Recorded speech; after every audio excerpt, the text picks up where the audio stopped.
boiled and burnt without flavor as the sky laid motionless. Beneath it, though, was a little girl named Maya. She loved the rain, dark skies, and to be around new people. But no one ever liked her. She would dress nice, smile, and could never be rude to a soul. She wasn't raised that way. Society, though, apparently didn't like that. Maya, at a young age, was very open, spiritual, and outgoing. Now she is the age of 17. Maya didn't have many friends. She was horrible at making any. As an outgoing person, when young, people found her to be strange and weird because she would smile for no reason, always trying to make the best out of any bad situation she could. But no one understood.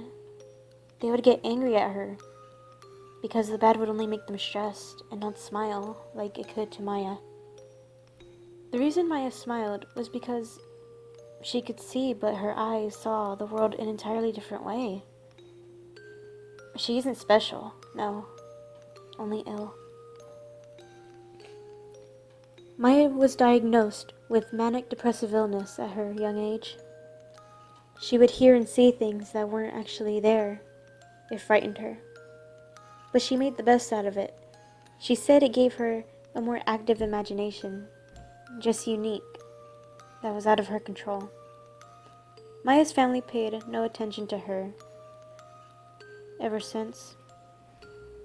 They knew she was born with a disorder, so they didn't expect much from her, or to even come out of her.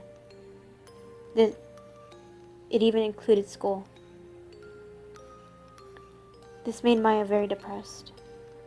She saw herself as a waste, since no one found her or her welcome wanted.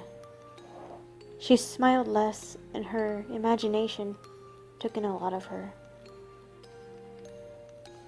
It only went a year by, and she isolated herself, ignoring the world, being alone with only her mind. She ate, talked, and smiled less and less. People she used to know would say they missed her, the old her. Maya would only reply in silence. Her mind kept her busy, in company when no one else was around. Maya also made friends, easily too, but they would hurt her.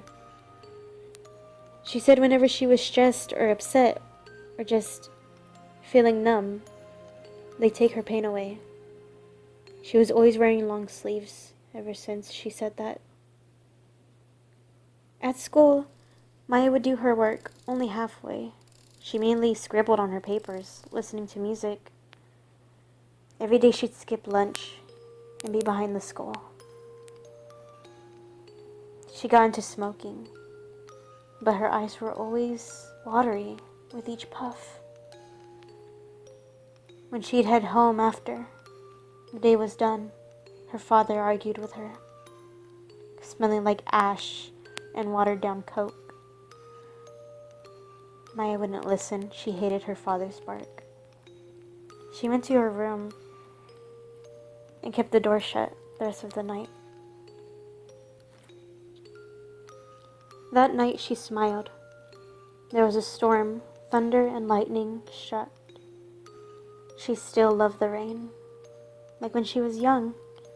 She even giggled as she was leaning against her bed beside the sealed window.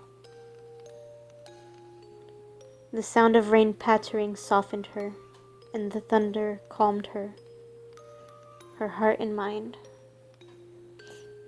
She only smiled, remembering when she was young, and the memories that kept her alive. Maya closed her eyes, keeping her smile with her.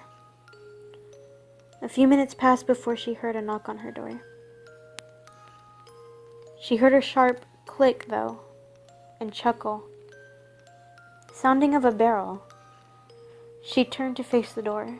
It cracked open, and her eyes only found focused on the gun she saw come in first. And there was a shock of thunder.